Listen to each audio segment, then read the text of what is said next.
안녕하세요. 정보가 세상을 바꾼다의 인포뱅크입니다. 이번에 전해드릴 내용은 여전한 중국 통신 장비 위세, 삼성 ZTE에도 밀려 5위에 대해서 한번 알아보겠습니다. 여러분의 구독, 좋아요 한 번씩 눌러주시고 이야기를 시작을 해보겠습니다. 중국의 통신 장비의 위세는 아주 대단합니다. 특별히 중국 내에서 5G 통신 장비의 설치가 아주 가속화가 되면서 중국 내수 시장을 기반으로 한 화웨이와 ZTE가 여전한 기세를 발하고 있죠. 여전히 이러한 영향도 해외에도 마찬가지입니다. 화웨이가 기본적으로 가격이 30% 저렴한 것으로 알려지고 있어요.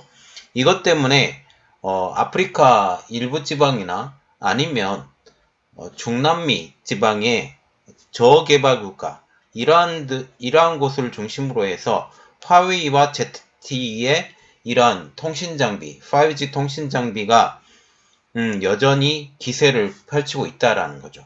이것 때문에 지금 삼성이 밀린다라는 말도 있고 이 기세가 여전할 것이다 라는 말도 있어요. 이것 때문에 미국과 같은 경우는 통신장비에 들어가는 그 소프트웨어 자체를 화웨이의 소프트웨어를 사용을 하는 것이 아니라 ZTE의 소프트웨어를 사용을 하는 것이 아니라 말하자면 중국 내의 소프트웨어를 사용하는 것이 아니라 미국의 소프트웨어, 특별히 마이크로소프트나 아니면 구글이겠죠. 이러한 소프트웨어를 사용을 해서 통신 장비를 운영을 할 수 있는 이러한 법안을 지금 준비를 중이에요. 그래서 여전히 중국의 통신 장비는 힘이 여전할 것이다 라는 말이 지금 나오고 있어요. 그런데 지금 문제는 하나가 있죠. 삼성입니다. 삼성이 정말 안타까운 회사인데 우리나라에 유일하게 남은 통신 장비 업체, 이전에는 LG에도 갖고 있었지만 지금은 삼성밖에 갖고 있지 않은 통신 장비, 이것을 운영을 하기 위해서 한국에서도 열심히 밀어주고 있지만 여전히 지금 삼성의 통신 장비는 세계적으로 미미하다, 힘이 미미하다 라는 내용이죠. 그리고 6G로 지금 넘어가고 이러한 상황에 10년 후를 바라보고 있는 이 상황에 이 6G까지 이런 문제가 펼쳐지기 때문에 지금 5G를 통해서 영역 확보를 담당하지 않으면 이 6G까지도 삼성이 밀릴 가능성이 높기 때문에 특별히 이번에 미국이 열심히 밀어주고 있는 이러한 상황에 삼성도 호응을 했으면 좋겠습니다. 자, 이야기를 시작을 해볼게요. 첫 번째로 알아볼 내용은 5G 통신장비 분야에서 삼성전자가 ZTE에도 밀려 5위를 지금 선점하고 있다라는 내용이에요. 지금 미국과 중국의 무역 갈등의 출발점이 5G 통신장비였습니다. 이 5G 통신장비와 같은 경우는 인공지능, 빅데이터, 클라우드, 로봇과 같은 미래 산업을 구현하는 인프라예요. 그리고 이것은 특별히 군사와 안보와 직결된 민감한 기술이어서 더욱더 중요한 것이죠. 이러한 통신 장비가 우리나라 기업이 월등하게 서 있다고 생각을 하면 굉장히 중요한 내용이 되겠죠. 특별히 삼성전자와 같은 경우는 우리나라를 대표하는 기업이기 때문에 통신장비 분야에서 삼성전자의 선전은 우리나라 국가기술력 차원에서도 굉장히 필요한 내용입니다. 그런데도 불구하고 지금 삼성전자가 한국이 제일 처음 5G에 발을 디뎠을 때 점유율이 1위를 달성했던 그 시기도 있었어요. 그 시기도 있었던 시기가 이제는 지나가서 전체적인 2020년 연간으로 봤을 때 삼성전자가 이제는 노키아에게도 밀려서 5위로 전락했다. 이전에 5위로 전락했을 때 4G를 포함한 5위로 전락했을 때는 점유율이 3. 몇 % 밖에 나오진 않았지만 이 5G 통신장비 분야에서는 작년 연간 통계로 7.2%가 되지 않았다 라고 지금 보고 있죠. 여기서 눈여겨봐야 될 것, 화웨이는 여전히 연간으로 봐서도 4분기로 봐서도 지금 1위가 확실하다는 거죠. 그리고 에릭슨의 상승이 아주 가파릅니다. 에릭슨과 같은 경우는 연간으로 봐서 4분기만 봐도 2위, 그리고 노키아도 반사이익을 상당히 많이 봐서 3위를 지금 기록하고 있어요. ZTE와 같은 경우는 중국 내수를 중심으로 해서 성장이 되어가고 있는 상황이죠. 그래서 지금 전체를 봐서 지금 5G 통신 장비, 여기 주요 5G 통신 장비 업체 시장 점유율만 보더라도 연간으로 보더라도 삼성전자는 5위, 그리고 4분기만 보더라도 삼성전자는 5위에 지금 되어버렸다라고 지금 보시면 되겠습니다. 그리고 ZTE는 지금 현재 중국 내에서만 하는 이러한 상황에서도 불구하고 이렇게 성장을 하는 걸 보면 중국의 힘은 여전히 막강하다라고 보면 되겠습니다. 그리고 두 번째로 볼 내용은 뭐냐? 두 번째로 볼 내용은 5G 통신 장비의 가장 핵심적인 기반점이죠. 스마트폰입니다.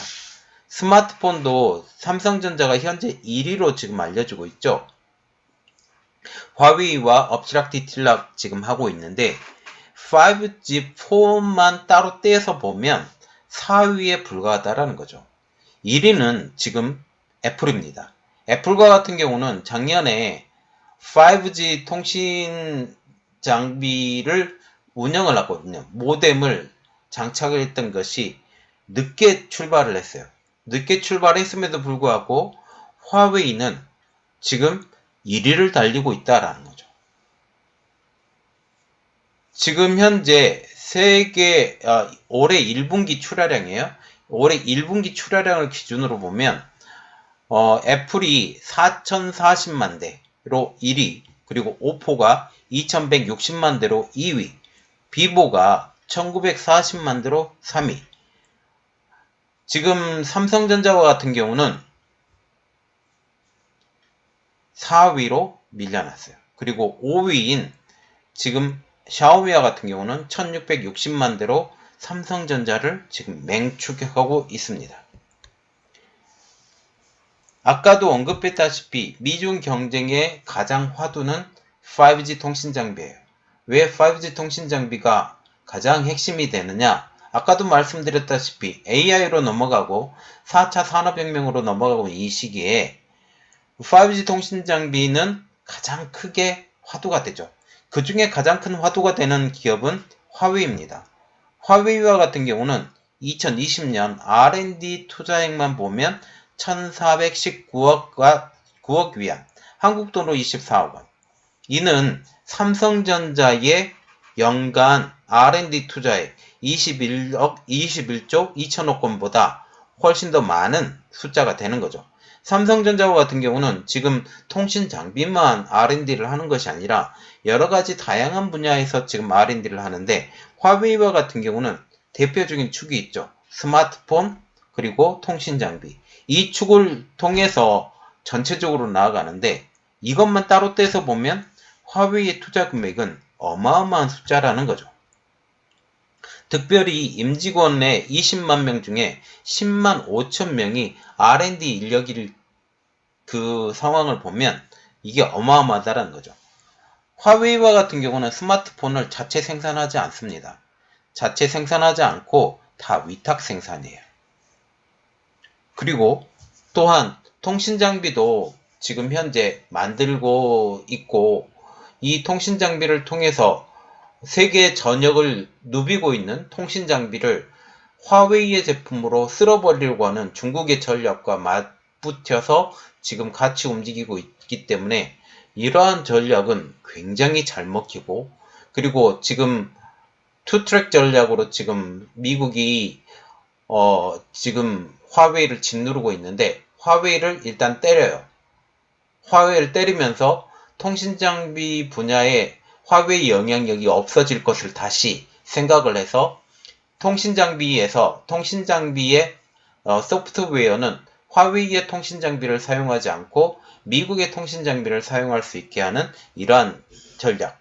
말하자면 그 생산 기업으로의 전환을 만들어 버리겠다.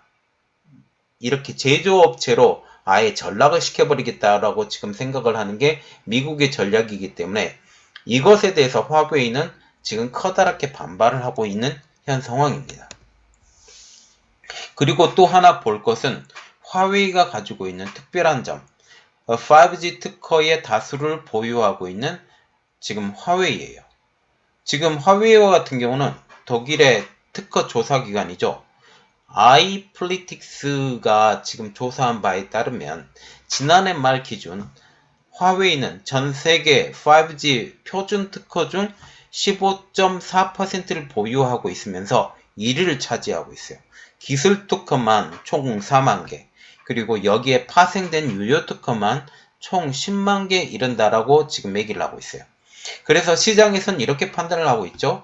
화웨이의 5G 통신 장비에 대해서 경쟁력이 있다. 그 가장 큰 경쟁력은 뭐냐? 저렴한 5G 통신 장비예요. 경쟁사보다 가격이 30%나 저렴하고 기술력도 앞선 것으로 지금 판단이 되고 있죠. 밀리미터파, 말하자면 고주파 대역과 같은 경우는 삼성전자의 기술이 더 높다라는 것으로 지금 파악이 되고 있지만, 그리고 우리가 일반적으로 말하는 4GHz 미만, 이 상황에서는 화웨이의 통신 장비가 더 낫다라고 지금 얘기가 나오고 있어요. 그래서 삼성전자가 치열하게 따라가고 있는 상황이죠. 전 개인적으로 삼성전자가 기술력으로 화웨이를 눌러줬으면 하는 그런 바람이 있어요. 자, 그래서 이런 말들이 나오고 있죠. 이러한 저렴한 화웨이의 통신 장비를 통해서 전 세계를 쓸어버리고 있는 화웨이 전략이 지금 먹혀가고 있다라는 거죠.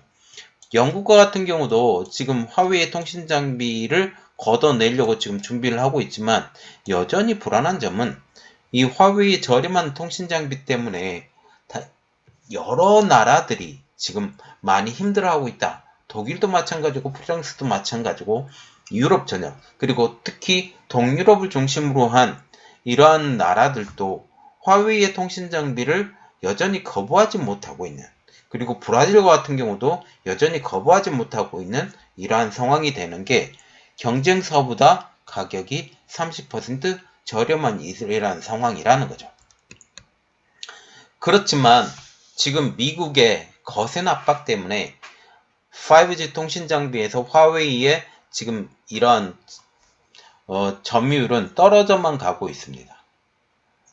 작년 초만 해도 35.7%에 달했던 통신장비, 5G 통신장비 점유율이 이제는 31.4%로 소폭 하락이 돼가고 있어요.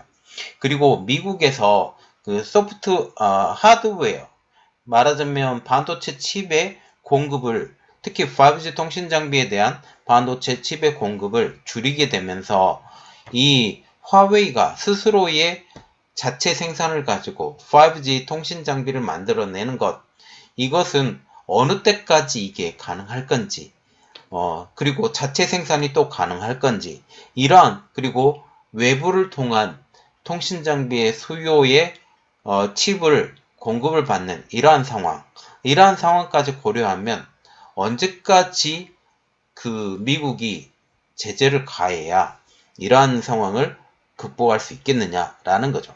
그리고 특별히 구글은 트럼프 행정부는 구글의 소프트웨어의 사용을 금지를 시키면서 스마트폰에 대해서는 완전히 망가뜨렸습니다.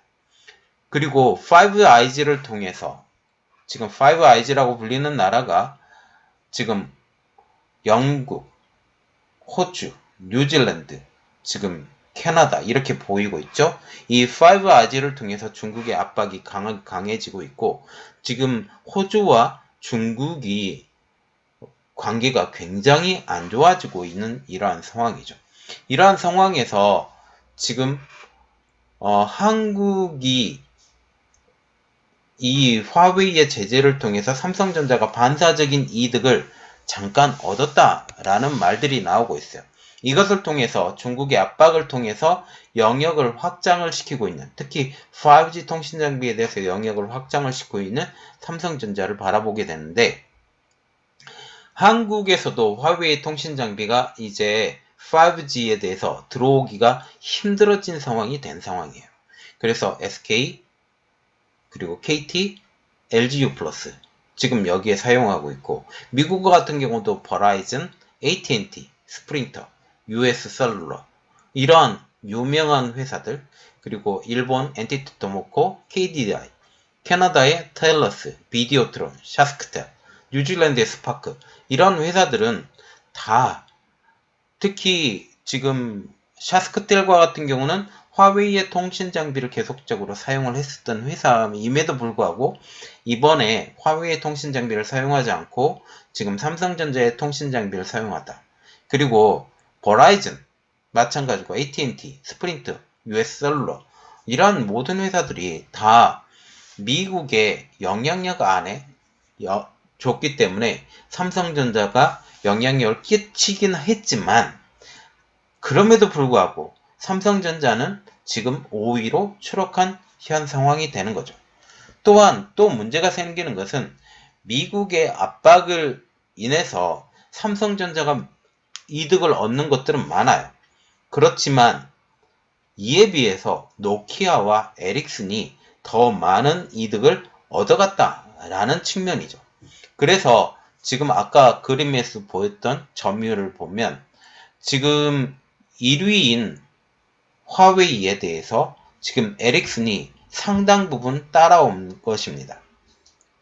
이러한 상황이 돼 있어요. 그래서 지금 전체적으로 보면 지금 1분기 상황은 아직 안 나왔지만 이 상황을 우리가 눈여겨볼 때 어느 때까지 가면 에릭슨이 그리고 노키아가 지금 화웨이의 이러한 영역들을 담당할 수 있겠다라는 부분, 특히 유럽을 통해서. 그래서 지금 노키아와 에릭슨이 특별히 이득을 많이 챙겼다라고 지금 보이고 있다라는 거죠. 특별히 한국의 삼성전자가 지난해 9월 달에 미국의 최대 이동통신사인 버라이즌과 66억 4천만 달러, 약 8조 원의 수주를 계약을 맺은 이후에 지금 현재 그 이후에는 별로 큰 영향력이 없다라는 거죠. 여전한 지금 화웨이의 영향력이 있었는데, 화웨이는 내수와 그리고 중남미에서 여전히 견제하고, 그리고 지금 이 삼성전자가 버라이즌 수주 후에 AT&T나 T-모바일 등이나 이러한 다른 통신사들이 에릭슨과 노키아의 계약을 맺은 것을 보면 여전한 에릭슨 노키아 반사이 굉장히 많이 붙고 있다라고 보시면 되겠습니다. 또한 바라보는 것은 일본과 미국도 움직임이 굉장히 바빠졌다라는 거죠. 지금 일본의 니혼 게이자이 신문에 의하면 최근 미국과 일본이 5G를 넘어서 차세대 6G를 염두에 둔 통신 분야의 R&D에 거대한 투자를 한다는 거죠. 45억 달러의 돈을 투자해서, 이는 한국 돈으로 약 5조 원의 지금 투자를 하겠다라고 지금 했다라는 거죠. 특별히 미국의 퀄컴이나 NTT 도모코 같은 경우는 각각 5G 기술 특허의 10%나 그리고 6%를 보유하고 있는 이런 업체에 있는데, 이러한 업체들이 이제 R&D에 대해서 강화를 하겠다라고 지금 얘기를 하고 있고, 지금 미국이 지금 화웨이에 대해서 6G에 대해 진출하지 못하도록 막고 있는 이러한 상황이 되죠. 특별히 미국의 육군이나 해군이나 이러한 군대를 보낼 때 화웨이의 통신 장비를 사용하고 있는 이러한 나라에게는 우리가 군대를 보내지 않겠다라고 이렇게 서명을 했기 때문에 이러한 것은 완전히 화웨이의 씨를 말려버리겠다라는 이러한 내용까지 있죠. 자, 그러면 우리가 가장 먼저 봐야 될 것은 삼성전자가 이러한 상황에서 어떠한 대응 전략을 여길까라는 거죠. 삼성전자와 같은 경우는 화웨이의 그 제재를 통해서 이득이 많이 볼 것으로 생각을 했었는데, 그럼에도 불구하고 물론 이득은 있었어요. 그 과실은 에릭슨과 노키아가 많이 따먹었다라는 거죠. 여전한 화웨이의 지배력을 가지고 있기 때문에 이러한 부분들이 어렵고, 자, 그래서 성영철 카이스트 전자공학부 교수님은 이렇게 말을 했어요. 기본적으로 통신장비는 한번 설치하면 정기 보수를 통해서 사업의 지속성 그리고 규모의 경제 효과를 확보할 수 있다라고 하면서 미국의 화웨이 제재를 통해서 틈새가 생겼을 때 최대한 삼성전자가 점유율을 높여놔야 5G 생태계 확장 그리고 6G 선점 효과를 기대할 수 있다라고 말을 했습니다. 그리고 신민수 한양대 경영학과 교수도 인도가 지금 5G 시범 서비스에서 중국 업체인 화웨이와 ZT를 배제를 했다. 폭발적인 성장이 예상되고 있는 인도에서 삼성전자가 의미 있는 규모의 수주 계약을 체결할 경우 연말기에는 지금의 수주였었던 한 7%의 수주 계획이 이제는 20% 점유율 달성도 가능하다라는 말이 지금 나오고 있어요. 그러면 삼성전자는 지금 어떤 곳으로 생각을 해야 되냐면 인도를 정조준해야 되는데 인도의 제1위 기업이죠. 릴라이언스죠. 이 릴라이언스 지오가 삼성의 4G를 사용을 했어요. 이 4G를 사용을 하고 이번에 그 앱이 타당성을 하는데 여기 릴라이언스 지오가 삼성전자의 5G 통신 장비를 지금 사용을 하겠다라고 하고 있죠. 그래서 이 릴라이언스 지오를 통해서 인도를 정조를 하고 이 기세를 통해서 전 세계적으로 삼성전자의 세를 확산을 시켜야 되겠다. 지금 유럽 시장과 같은 경우는 노키아 에릭슨의 시장이 공고해요. 공고한 이 상황에서 삼성전자가 끼어들 틈은 미국 시장, 아니면 일본 시장, 아니면 동남아 시장 이런 쪽으로 진출을 해야 되는데 이러한 진출이 정말 가능할 것인가? 이 가능할 것이면 인도를 통해서 일단은 세를 높인 다음에 이 동남아 지역으로 아니면 브라질이나 이런 중남미 지역으로 삼성전자가 좀 더 접근할 수 있는 방법 이러한 것들을 고려해야 된다라고 지금 생각을 하고 있습니다. 자, 오늘 내용은 이것입니다. 삼성전자가 5G 통신 장비 분야에서 중국에 밀려서 5위를 달성했다. 1위는 화웨이, 2위가 에릭슨, 3위 노키아, 4위 ZT, 5위가 삼성전자. 연간으로 보면요. 그래서 삼성전자의 다이나믹한 역동성을 보여서 인도를 통해서 이 퀀텀 점프가 될 수 있었으면 좋겠습니다. 이번 내용은 여기까지 하겠고요. 저희 내용이 여러분들에게 도움이 되셨다고 생각을 하시면 구독과 좋아요 그리고 알람 설정까지 부탁드리겠습니다. 감사합니다.